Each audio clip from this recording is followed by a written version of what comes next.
today, what I'm going to do is try to fix this stupid squeaky cupboard. Let me show you what's going on. Now, I talked about diagnosing it. The way I was able to diagnose it was to go like this. Here. You just move the cupboard a little bit, you get that noise. That noise is from this latch right here, this old rusty latch. That's what's causing the rattles. Even though I have these felt pads all over the place, that's what's causing this. Every bump and drive I make on the road, it just amplifies the entire, just squeaks like heck. So what I'm going to do to try to fix it is upgrade to one of these magnetic strips. Right? There should be no squeaking involved with one of these. This was 97 cents here at the Big Blue store, so I'm going to yank this guy off and install this instead.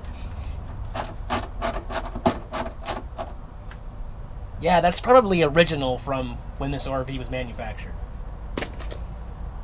Well, there's the finished product. Had to put a couple more felt pads on there, but no rattle, no noise, nothing. Secure. Good. Problem fixed. Woohoo!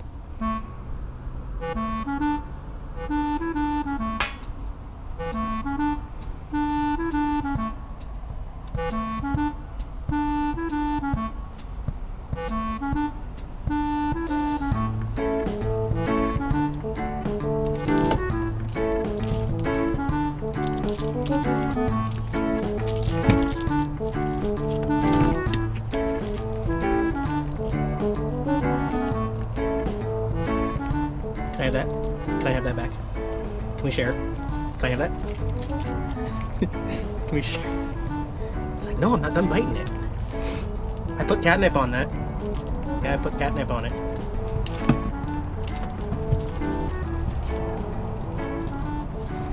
Can I please have that? Oh, is that yours? Sorry. Can I have it now? I can't have it.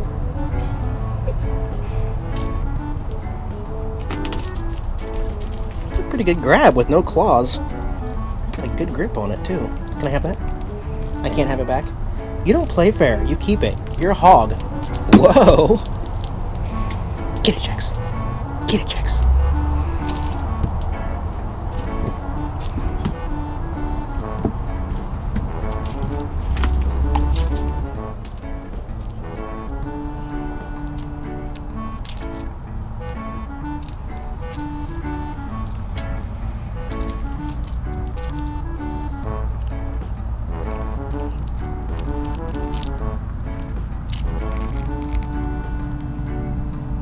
What sharp teeth you have. Well, I have moments like these. Back when I originally did this closet about a month ago, I had several people say, your board was too thin, Eric. It's going to be too flimsy. With all that weight that's put on it, it's going to start to bow. Yeah, they were right and I was wrong. And that's how I learn on the road. Trial and error a lot of times. So I'm back here, got a Home Depot and a Walmart over here. Went back in and got 1/2 inch. Much thicker, much more durable. We'll be able to hold a lot more weight on here. And, you know, it ended up taking a little bit of time. If I'd have done it the right way the first time, I wouldn't have had to redo it and take the time. But that's what happens, you know, when you try to cut cost. And then I end up spending a whole lot more because I can't return this wood. I can store it underneath the bed compartment outside and probably use it for a future project for something. But that's where I'm at now. So now we got it right. Also, since I got the drawer open, let me show you what I did down here. This is down where that hole was right now. That's my temporary fix right now, the expanding foam. If I turn the light off, you can see there's absolutely no daylight coming through anywhere. So I'm completely sealed right now. And that temporarily fixes the problem.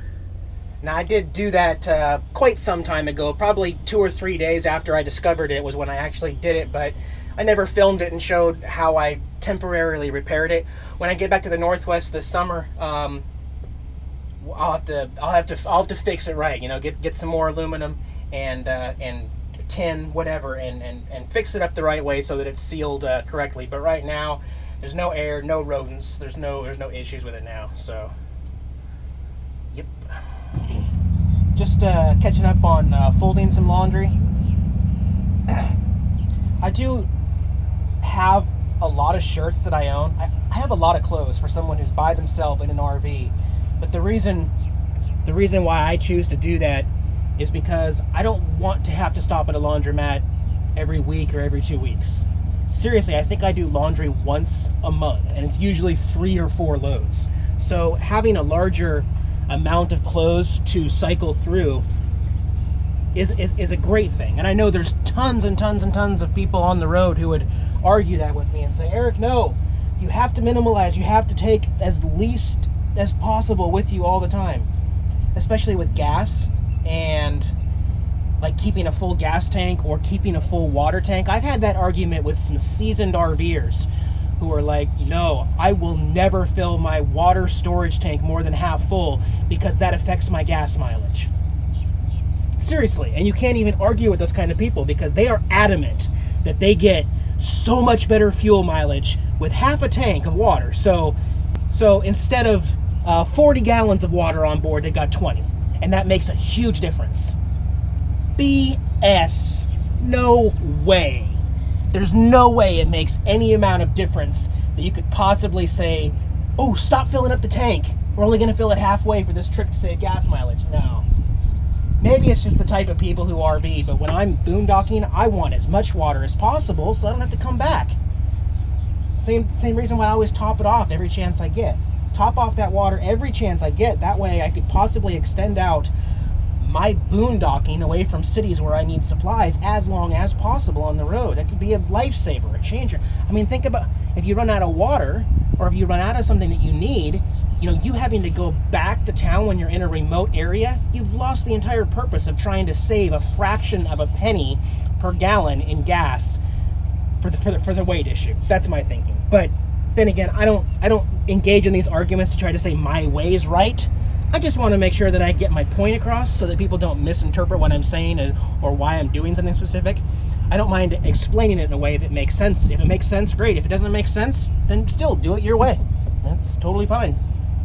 My big issue here today that I want to talk with you guys about is this ongoing struggle with unlimited Wi-Fi, which, again, I'm not even going to possibly say their name to give them any credit that they don't deserve right now. But I am talking about the same unlimited Wi-Fi that I complained about back in January. Reason being is they are an incredibly terrible company, and I'm always afraid to suggest anything that I enjoy because it could always change.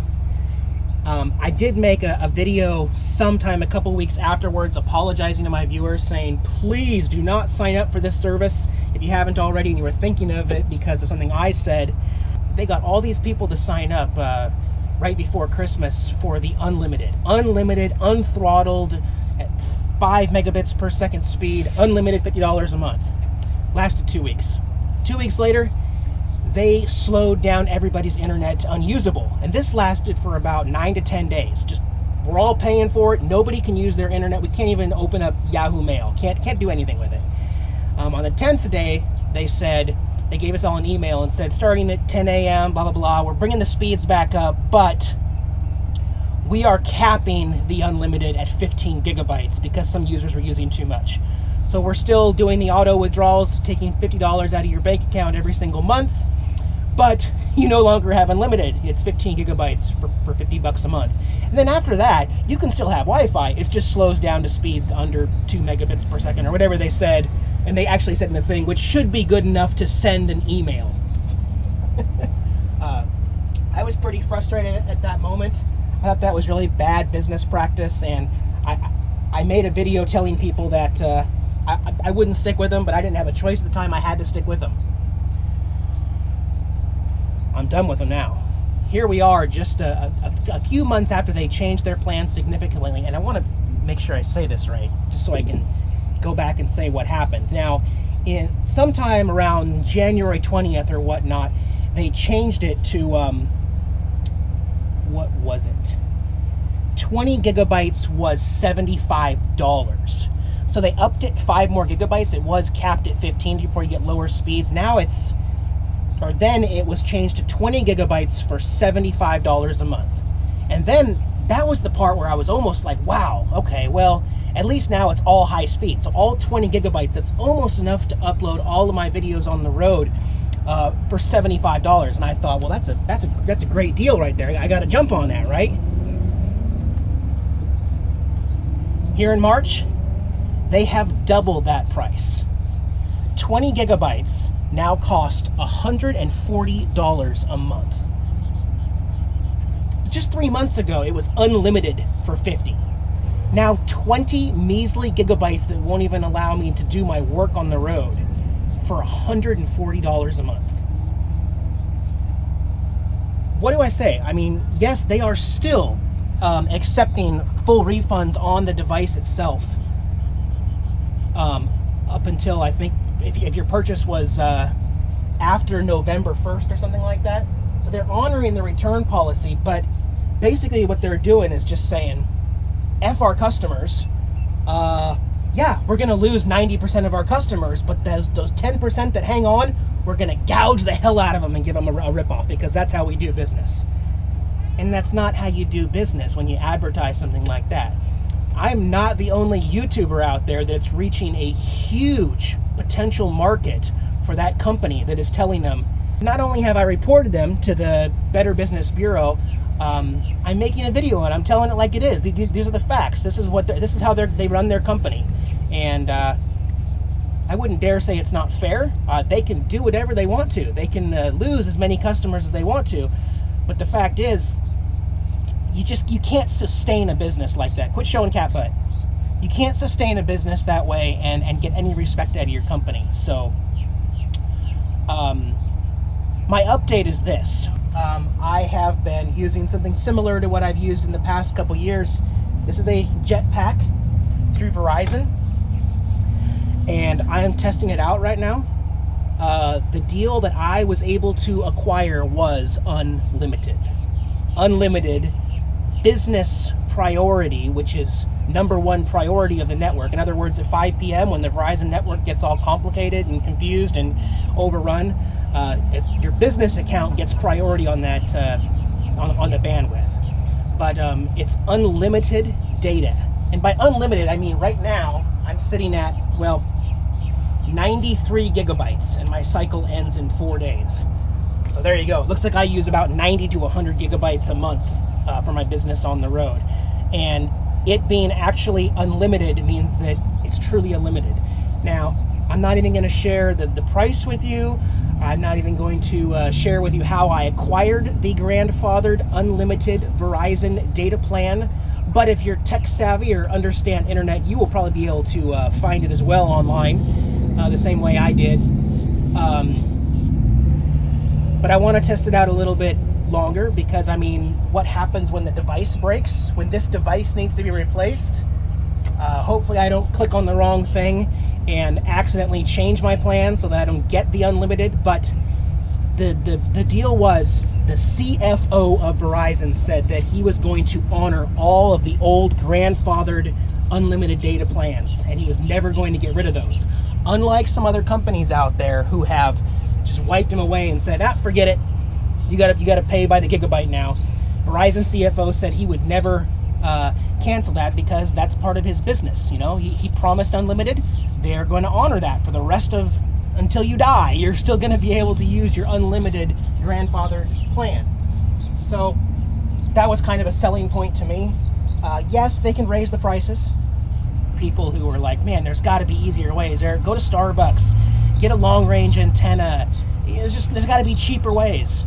But it's not about cheap and convenient. Well, it is about convenience. To me, I don't want to have to go to those places, and I don't want to have to rely on those places. I want to be able to get my Wi-Fi when I need my Wi-Fi, and not have to be in a certain place. So I guess you could call me a kind of a control freak in some ways, but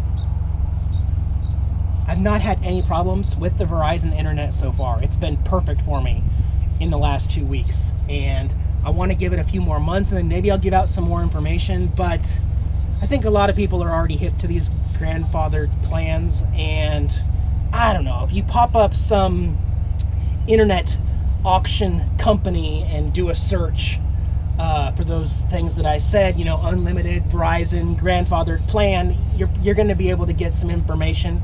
I don't want to talk about how I acquired the plan or how you should acquire the plan, but you know, a little bit of research, you could probably find the same thing I'm finding. And a lot of people that I've talked to on the road in RVs are kind of hush-hush about it because they don't want everybody to know about it. And it's like, wow, I have the opposite effect. I want to share everything for free with everybody who's thinking about dealing with the same problems that I am on the road. That's just the way I am. But, you know, I will keep hush-hush since several people asked me to. But, what? You hear birds? You hear the birds? Where are they, James? Where's those birds? Get those birds. Get them. Can I have my table back? I'm going to fold some clothes. So yeah, I'll give you an update on Wi-Fi soon. I'm getting a little nervous about, about getting up into the big cities like New York and Philadelphia and Washington, D.C. and all that. I don't know how I'm going to boondock or how all that's going to work, but, you know, I'm not totally excited about that as much as I am just boondocking other places, if that makes any sense. So, of course, I'll share it with you and film it and continue to document the journey. That was a terrible fold, Eric. Oh, whatever. All right. What? Oh, really? Oh, really? But I was going to fold clothes right here. Yeah, I was right here. I was going to do it right here on this table.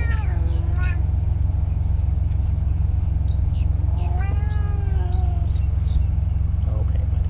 You win. Kitties win.